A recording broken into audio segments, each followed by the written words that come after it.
Es una figura ampliamente respetada en el ámbito académico y empresarial. Titulado por la Universidad de Oviedo en España, cuenta con posgrados en Comercio Exterior y en Dirección y Administración de Empresas, además de especializaciones impartidas por la Escuela Europea de Short Sea Shipping. Se ha desempeñado como profesor asociado en la Universidad de Santiago de Compostela y en la Universidad de Vigo, además de otras Business School, también como director de negocio internacional en el Banco Sabadell, consolidando así una destacada trayectoria en el sector financiero. Actualmente es socio fundador de la firma de consultoría acroasis.net. Demos la bienvenida a Francisco Javier Balbín Botello. Lo primero, muy buenos días a todos, tardes desde España. Muy agradecido por la invitación. Un honor para mí pertenecer a este honorable colectivo y de vez en cuando dar mi opinión, mi humilde opinión, sobre temas candentes de actualidad, como ahora es el de la guerra USA-Israel contra Irán. Les decía, permítame que empiece contándoles una historia. No es que sea corta, especialmente, pero les aseguro que será muy interesante, muy entretenida. Un joven de 28 años que trabaja de asesor o analista en el Departamento de Estado de los Estados Unidos.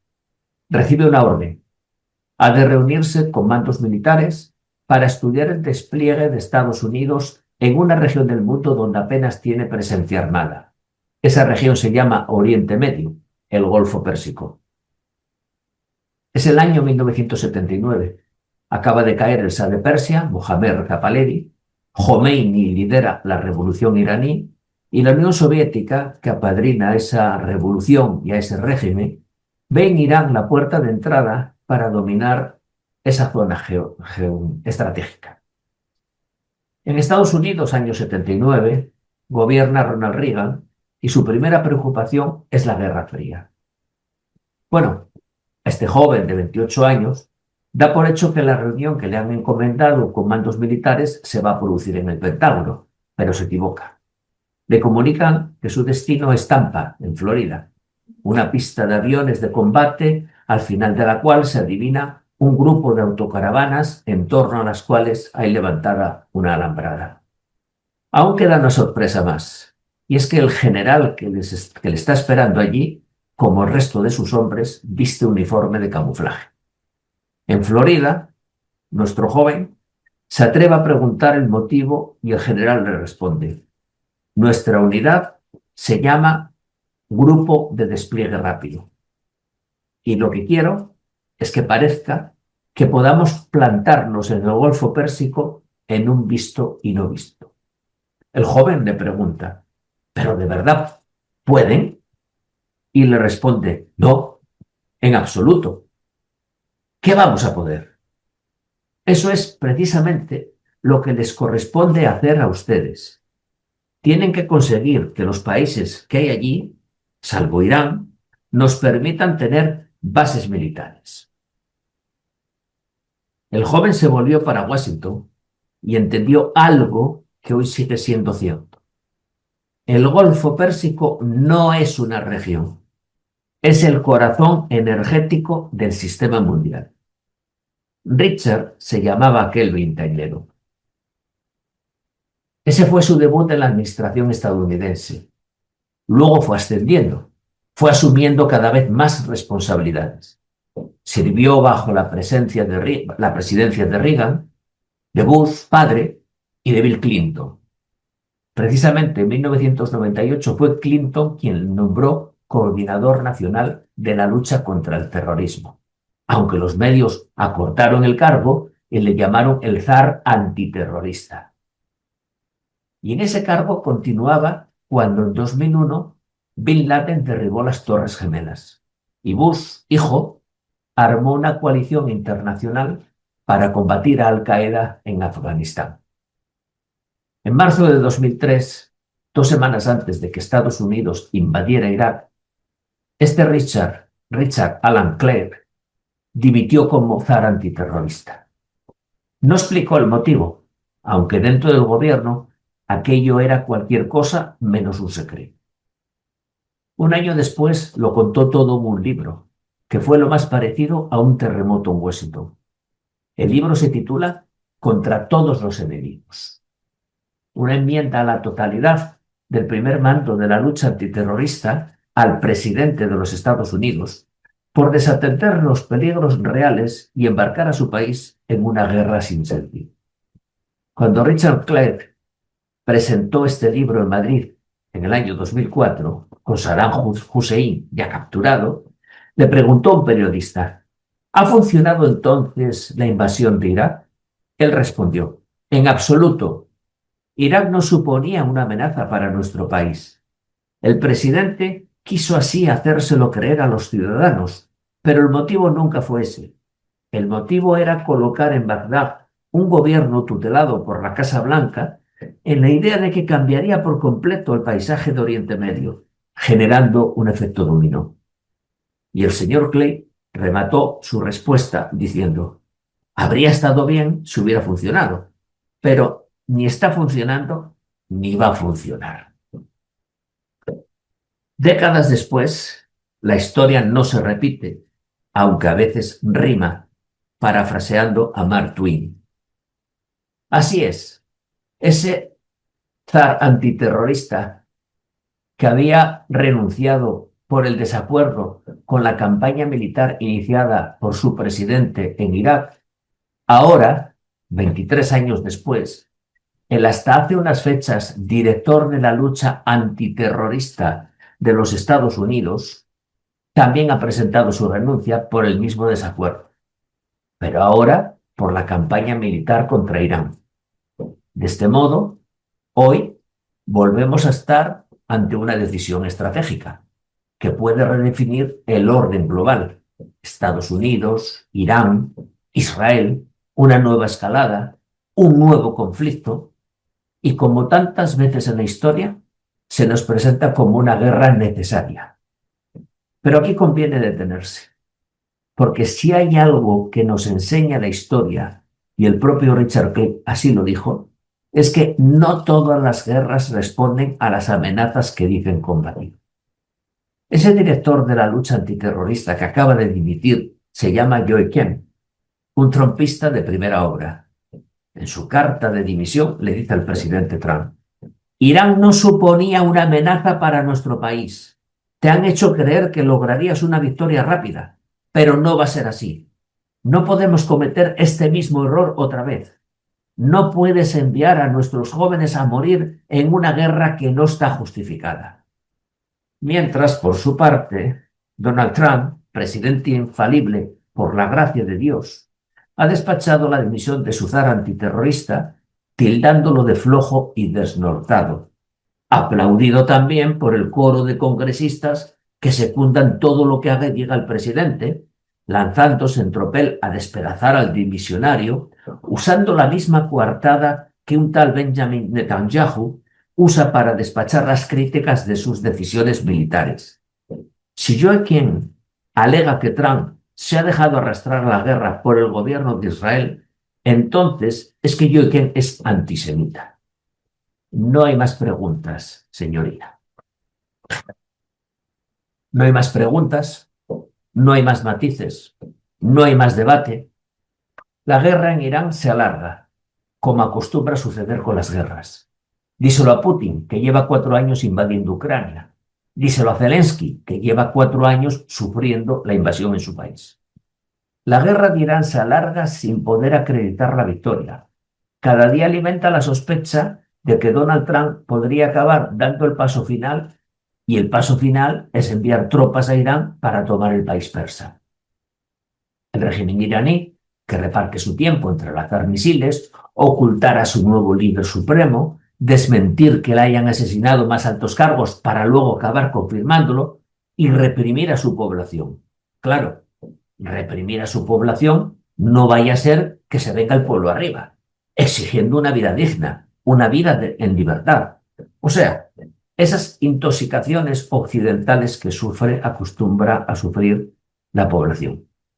El régimen iraní ha retado a Donald Trump a enviar soldados. Ven, invádenos, le han desafiado. El presidente Trump ha respondido con su frivolidad habitual. Le han dicho, ¿pero no le da a usted miedo que esto pueda acabar siendo otro Vietnam? Y él ha respondido, no me da miedo nada. No le da miedo otro Vietnam. Claro, a él no. Y a las familias de los militares tampoco se les va a preguntar. Donald Trump tenía 18 años cuando el incidente del Golfo de Tonkin. Para ir aplazando su incorporación a filas, necesitó de 5 prórrogas de estudios. Cuando por fin se graduó, fue declarado no apto por un espolón calcáreo que le impedía apoyar correctamente el talón. O sea, por sus espolones, Donald Trump nunca conoció Vietnam. El New York Times, 50 años después, investigó su dolosa afección en el talón y dio con la hija del podólogo que había firmado el informe médico. Ella les contó que su padre tenía la consulta en un local que era propiedad de la familia Trump y que su padre, el podólogo, ayudó a Donaldito a escaquearse del reclutamiento para hacerle un favor al padre de Trump, que era su arrendador. Años después, en una rueda de prensa, le preguntaron a Trump ¿en cuál de los 2 talones sufría el espolón? Respondiendo que no lo podía recordar. A lo que apresuradamente salió su equipo diciendo ¡en los 2!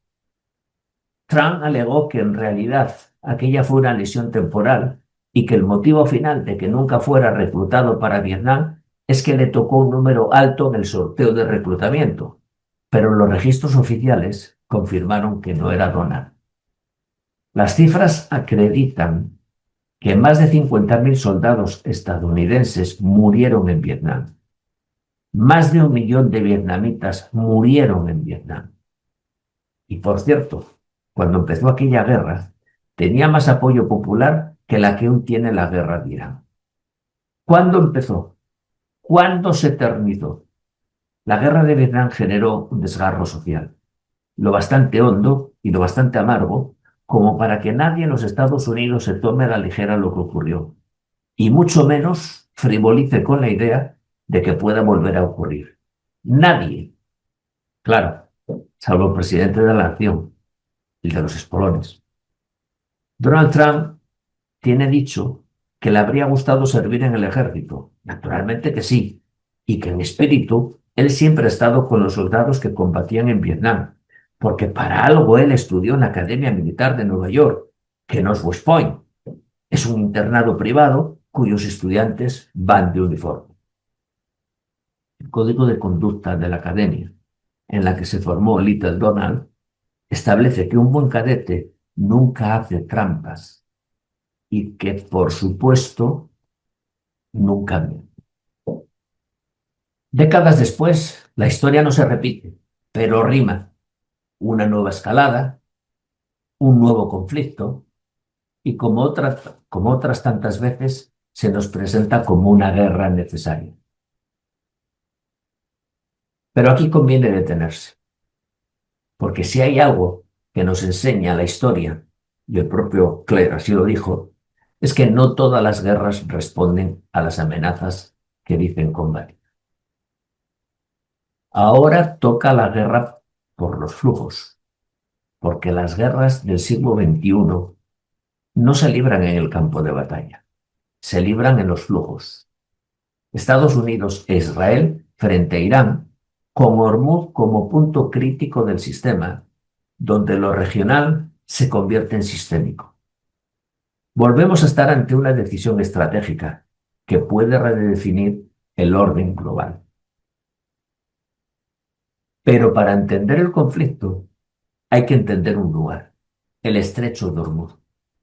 Por ahí pasa más del 20% del petróleo mundial y otro tanto del comercio global de gas natural licuado, el GNL.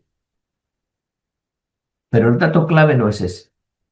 El dato clave es que casi el 40% de ese petróleo tiene como destino China, lo que cambia todo. La clave conceptual de todo esto, como ya he mencionado, es que el poder ya no reside en quien produce, sino en quien controla los flujos. Es la lógica del poder. Y Trump sabe mucho de eso. Por tanto, recuerden que el poder reside donde los flujos se cruzan, en los nodos logísticos, en los cables submarinos, en los corredores interoceánicos. Esto nos lleva a una inevitable reformulación estratégica. Hormuz no es un paso marítimo, es el principal nodo de vulnerabilidad del sistema energético global. El núcleo del análisis de poder de la nueva geopolítica empieza por los Estados Unidos. Control militar, capacidad de intervención, beneficio directo vía precios. Continuando con China, el mayor importador mundial de hidrocarburos, es decir, con altísima dependencia de Hormuz. Esto nos revela una verdad preocupante. La fábrica del mundo depende, o sea, todos nosotros dependemos literalmente de un estrecho de apenas unos kilómetros. Por su parte, Israel no percibe a Irán como un adversario convencional, sino como una amenaza existencial directa. El régimen iraní ha mantenido históricamente una retórica de confrontación frontal contra Israel. Irán financia y arma actores no estatales hostiles a Israel. De un lado Hezbollah en el Líbano y Hamás en Gaza. El desarrollo nuclear iraní es interpretado por Israel como un riesgo intolerable. En consecuencia, Israel no puede permitir un Irán nuclear o hegemónico en la región. Y tenemos a Irán, cuarto en discordia, que no necesita ganar la guerra. Lo que necesita es alterar el sistema. Irán no juega a la victoria militar, juega a la disrupción estratégica. La única forma en que pueden sobrevivir sus líderes de la República Islámica es exportar rápidamente esta guerra a toda la región, desestabilizar tantos países como les sea posible y hacer que esta guerra tenga consecuencias para todo Medio Oriente. ¿Qué constituiría una victoria y cómo se podría poner fin a una campaña de este tipo? Esto es especialmente relevante, dado que es poco probable que la ofensiva actual obligue al régimen iraní a rendirse o a alcanzar un acuerdo futuro con Estados Unidos.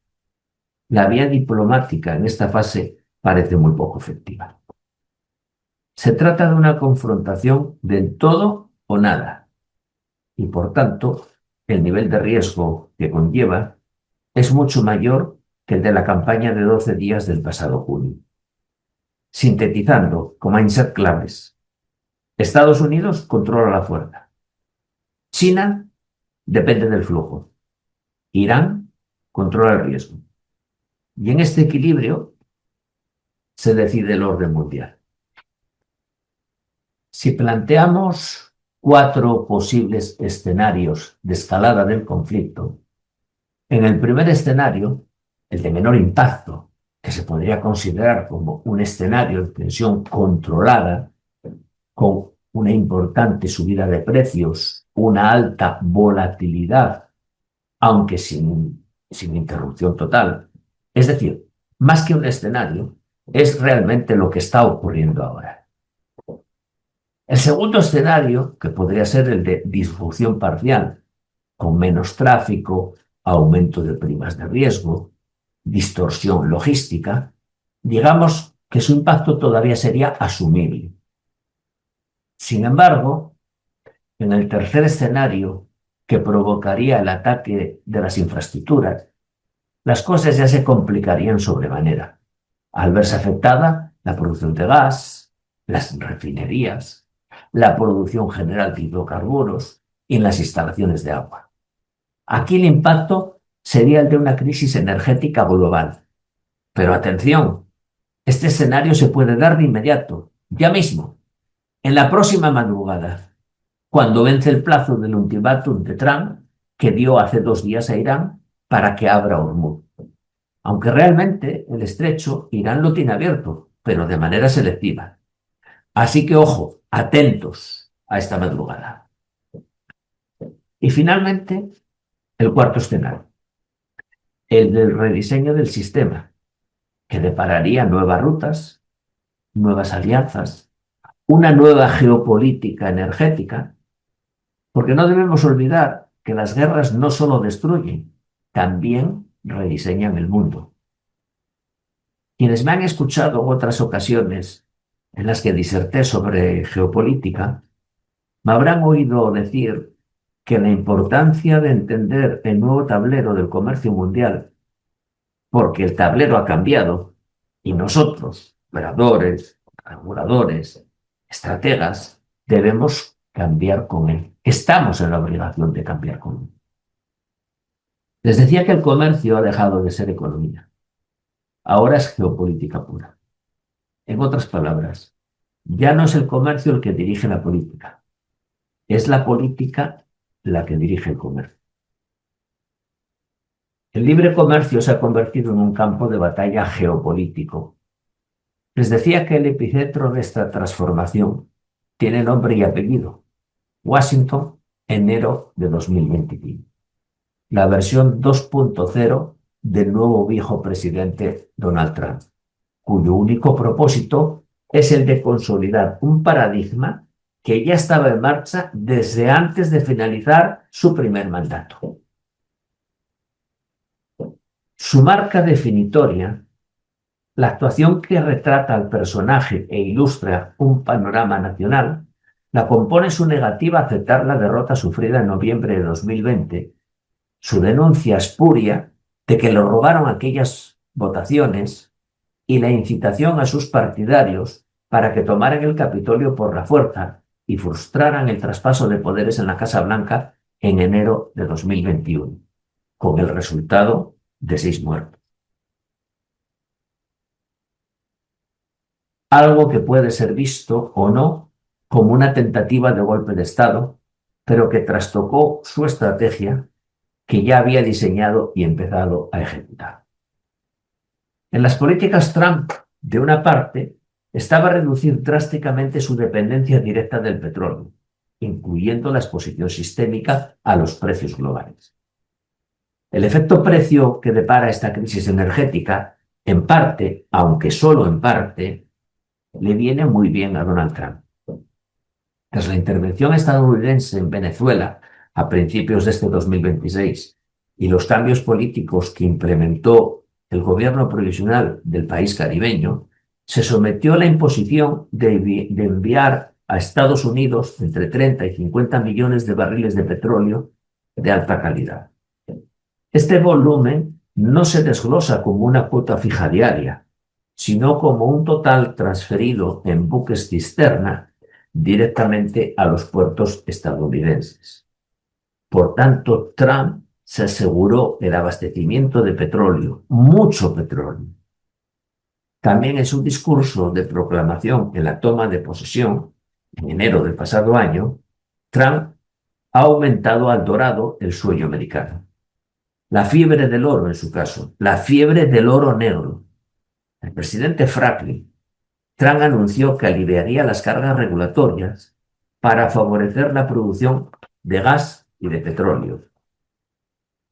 Y de inmediato se apresuró a declarar la emergencia energética nacional.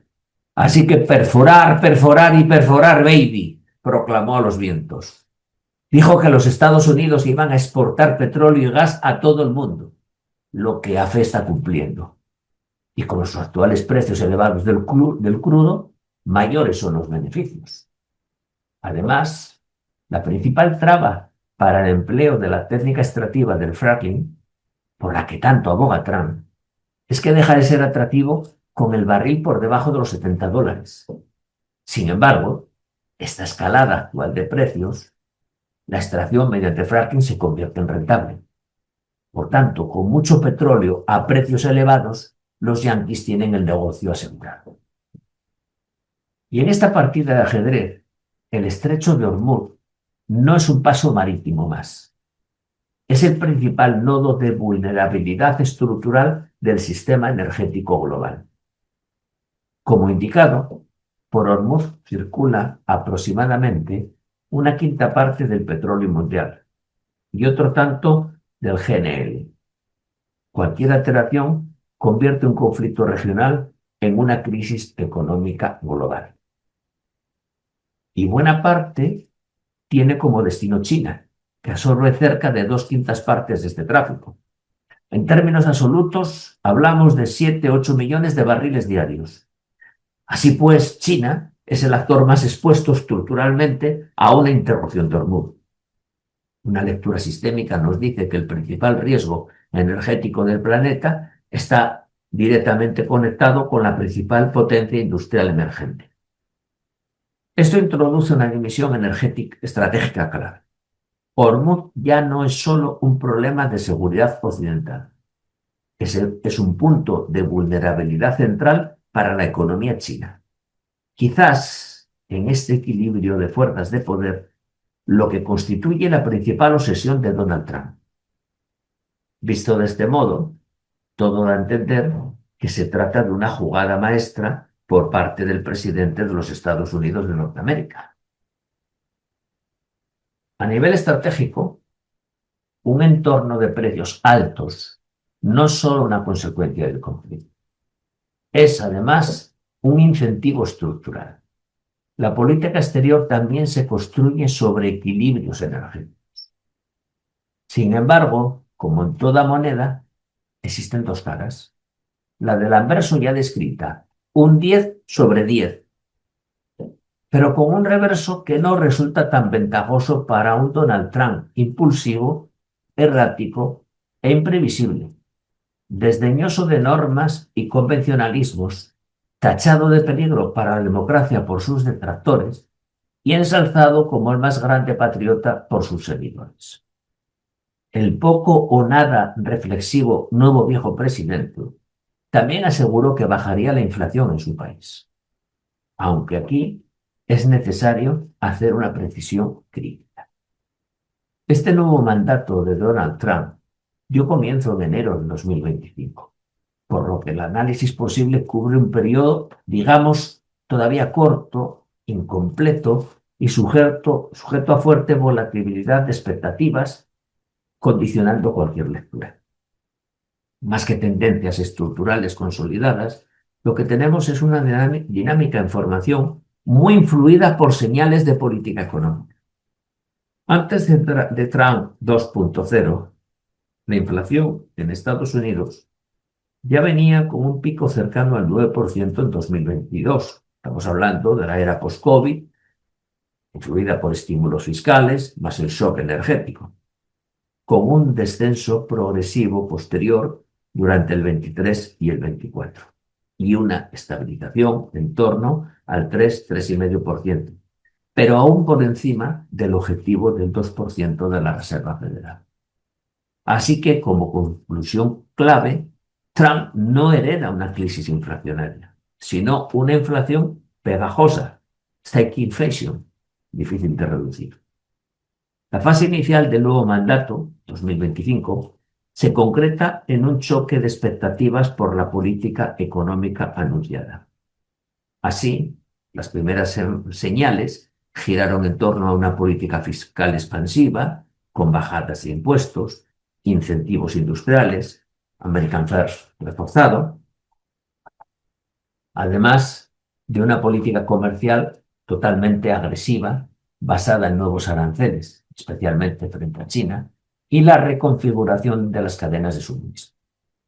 Pero también ejerciendo una importante presión política sobre la Reserva Federal, marcada por un fuerte enfrentamiento entre su presidente y la Casa Blanca, por serias discrepancias en la estrategia sobre los tipos de interés. Frente a las políticas trumpistas, los mercados reaccionaron con tres señales claves. Repunte de expectativas de inflación, el break-even.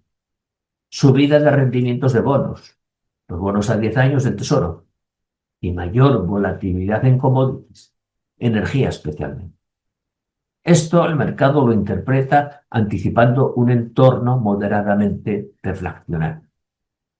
De este modo, la evolución real de la inflación, considerando todo el 2025 hasta la actualidad, por tanto, aún con datos parciales, la tendencia observada es que la inflación ha venido mostrando una resistencia a bajar del entorno del 3%, donde algunos componentes han repuntado. Inflación de bienes, presión al alza afectada por aranceles. Inflación de servicios, que sigue siendo el núcleo del problema, al estar muy vinculada al mercado laboral, todavía tenso. Energía, mostrándose volátil, influida por tensiones geopolíticas, véase Irán-Hormuz. El diagnóstico técnico indica que la inflación actual en Estados Unidos con la versión Trump 2.0 puede caracterizarse como una inflación estructural moderada con riesgo de reaceleración, inducida por la política económica. Por tanto, no es una inflación descontrolada, pero tampoco está ganada. Y es justo aquí donde radica el principal dilema, o quizás problema, para Trump en este 2026. Me refiero a las elecciones a la Cámara de Representantes de los Estados Unidos, que se celebrarán a principios del próximo mes de noviembre, conocidas como las elecciones de medio mandato. Sus 2 primeros años de legislatura, caracterizados por la supremacía obtenida en las urnas, sobre la que se pronunció diciendo que Estados Unidos nos ha dado un mandato poderoso y sin precedentes, una victoria aplastante, como ensalzaban sus acólitos. Pero esto se podría truncar a partir de dichas elecciones. Y ese es el gran temor hoy en día de los republicanos ante un supuesto revés electoral que obligaría a Trump a gobernar el resto de su mandato bajo el síndrome del famoso pato cojo. ¿Por qué podría esto suceder? Pues porque en el pecado lleva la penitencia. Su nula reflexibilidad posiblemente le habrá impedido calibrar el efecto de su agresiva, hostil, además de constantes injerencias en otros países de su política exterior, con efectos devastadores para la propia economía del país. Y aquí, de nuevo, el papel crítico de la FED. La gran tensión estratégica que soporta, lo que le supone un dilema. Si la FED mantiene tipos altos, el resultado es que controla la inflación, pero frena el crecimiento. Si, por el contrario, cede a la presión política, el resultado es un riesgo latente de segunda ola inflacionaria.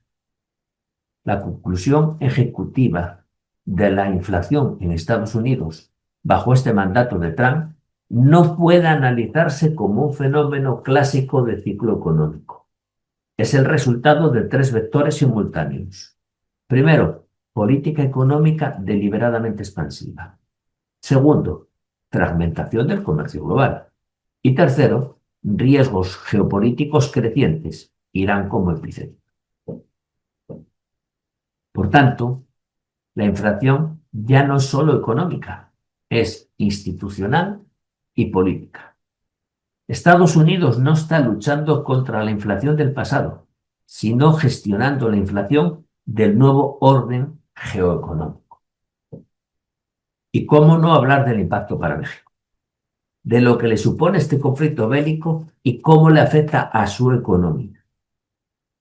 El país azteca no depende directamente de Hormuz, pero sí depende de algo mucho más importante, el precio. Canal 1, energía. Gasolina, electricidad, transporte.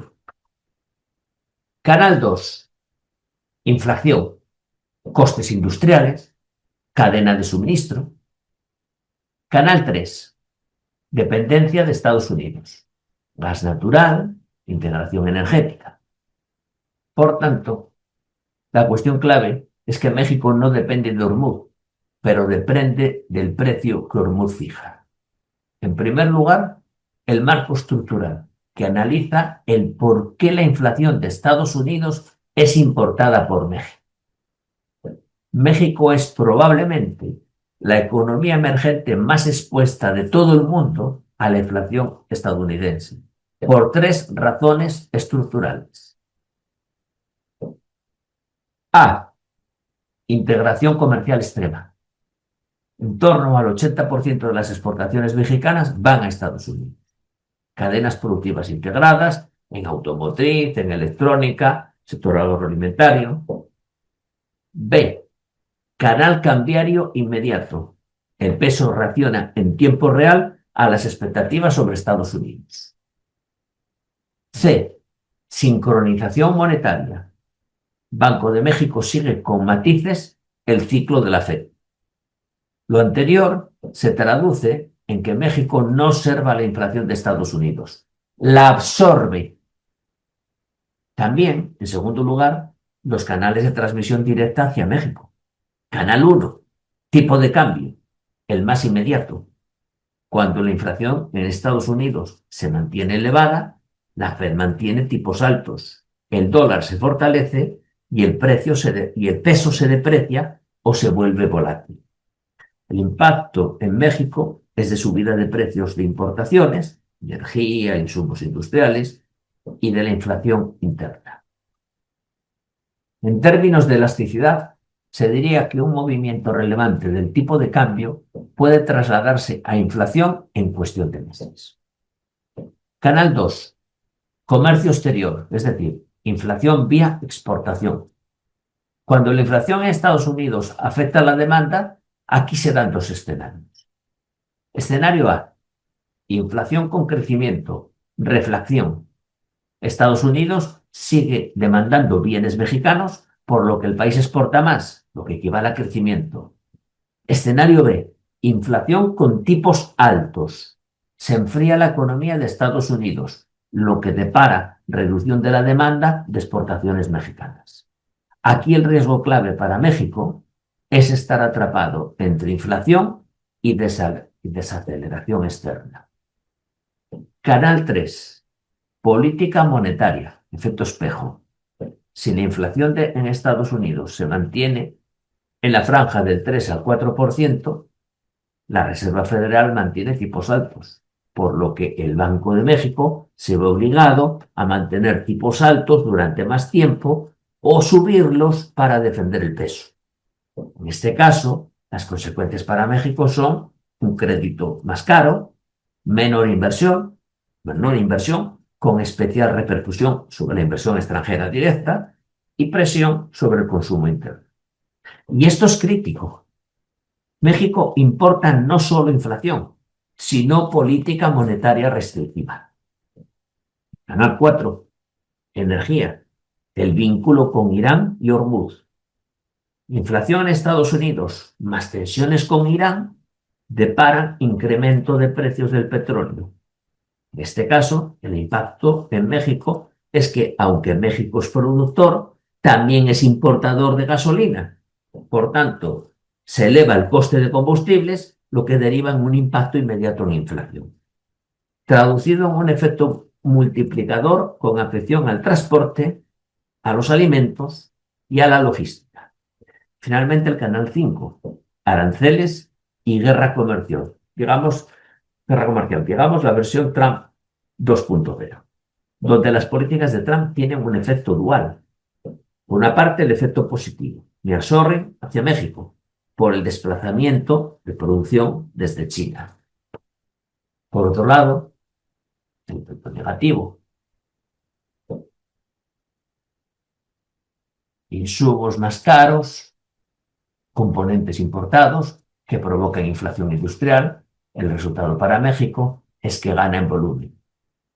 En consecuencia, el resultado para México es que gana en volumen, pero con presión de costes. Técnicamente, México sufriría en este caso una inflación híbrida, dependiente del ciclo estadounidense. La conclusión ejecutiva es que México no está luchando contra su propia inflación. Está gestionando la inflación de Estados Unidos, amplificada por la geopolítica global y transmitida a través del tipo de cambio, la energía y las cadenas de suministro.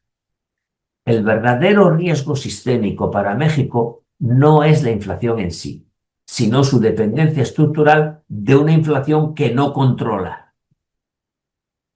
Porque cuando el riesgo entra en el sistema, suben los precios, se alteran las rutas y tiemblan las economías. Y para ir concluyendo, tan solo una breve reseña al impacto del conflicto para Latinoamérica. Como ganadores, si se puede calificar así, los países exportadores de energía. Como perdedores, los importadores netos.